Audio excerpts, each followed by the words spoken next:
কথায় বলে শব্দ তরবারির চেয়েও শক্তিশালী, আর রাজনীতির ময়দানে তো বটেই। চলুন আজ আমরা দেখি কিভাবে মাত্র কয়েকটি শব্দ একটা গোটা দেশকে হয় স্থিতিশীলতার দিকে নিয়ে যেতে পারে, না হলে ঠেলে দিতে পারে চরম বিশৃঙ্খলার মধ্যে।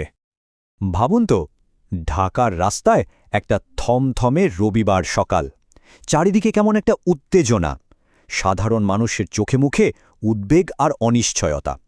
সরকার আর বিরোধী দলের মধ্যে সংঘাতের আশঙ্কা বেড়েই চলেছে। ঠিক এমনই একটা পরিবেশে পুরো ঘটনার শুরু। এই রকম একটা টানটান উত্তেজনার মধ্যেই প্রধানমন্ত্রী একটা গুরুত্বপূর্ণ ঘোষণা দিলেন। বললেন, জনগণের প্রতি ক্লেমেন্সি বা ক্ষমাশীলতা দেখানো হবে। এটা ছিল আসলে সংঘাত এড়ানোর জন্য সরকারের পক্ষ থেকে একটা শান্তির বার্তা। কিন্তু এই ক্লেমেন্সি শব্দটার রাজনৈতিক মানেটা ঠিক কি? এর মাধ্যমে সরকার আসলে বোঝাতে চাইছিল যে তারা কোনো দমনপীড়নের পথে হাঁটতে চায় না, বরং আলোচনার দরজা খোলা রেখে একটা সমঝোতায় আসতে আগ্রহী। আচ্ছা, সরকারের এই নরম সুরে জবাবে বিরোধী শিবিরের প্রতিক্রিয়াটা কেমন ছিল জানেন? ঠিক তার উল্টো, যাকে এক কথায় বলা যায় চর্লিশ বা রূঢ়। এই দুই একেবারে বিপরীত অবস্থানের কারণে পরিস্থিতিটা আরও জটিল হয়ে গেল।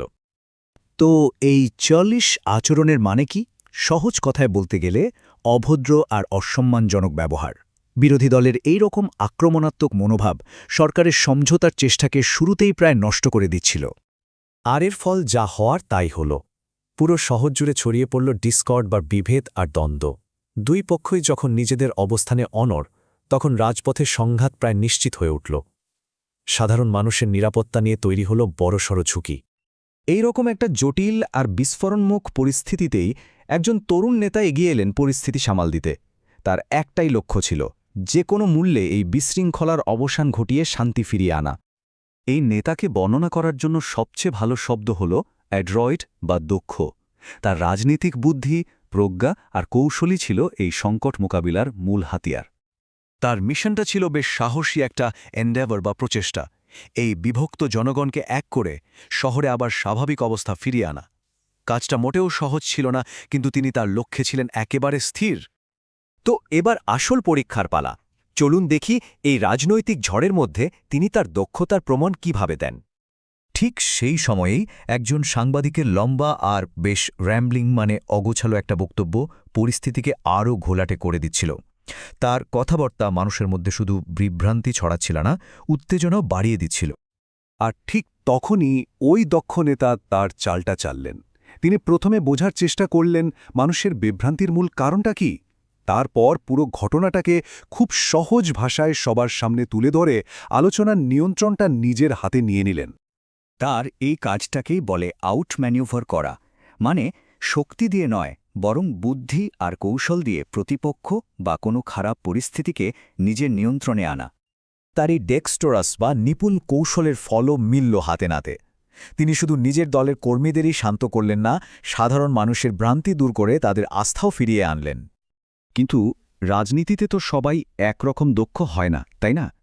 একই ঘটনায় আমরা অন্য কিছু নেতার ব্যর্থ কৌশলও দেখতে পাই, যা পরিস্থিতিকে ভালো করার বদলে আরও খারাপের দিকে নিয়ে যাচ্ছিল। এই অদক্ষ নেতৃত্বের কিছু লক্ষণ কিন্তু বেশ পরিষ্কার ছিল। যেমন, কেউ কেউ হুট করে কোনো বক্তব্য দিয়ে পরে তার রিট্র্যাক্ট বা ফিরিয়ে নিতে বাধ্য হচ্ছিলেন।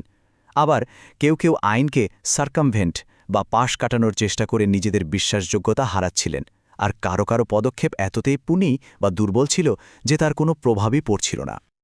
এখানে তাকালেই সফল আর ব্যর্থ কৌশলের পার্থক্যটা একদম পরিষ্কার বোঝা যায়।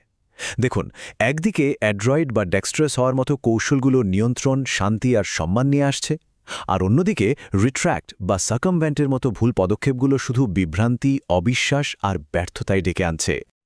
তাহলে এই পুরো রাজনৈতিক নাটক থেকে একজন সফল রাষ্ট্রনায়কের অপরিহার্য গুণাবলী সম্পর্কে আমরা ঠিক কী শিখতে পারি? শেষ পর্যন্ত সেই নেতার দূরদর্শী পদক্ষেপে শহরটা শান্ত হল।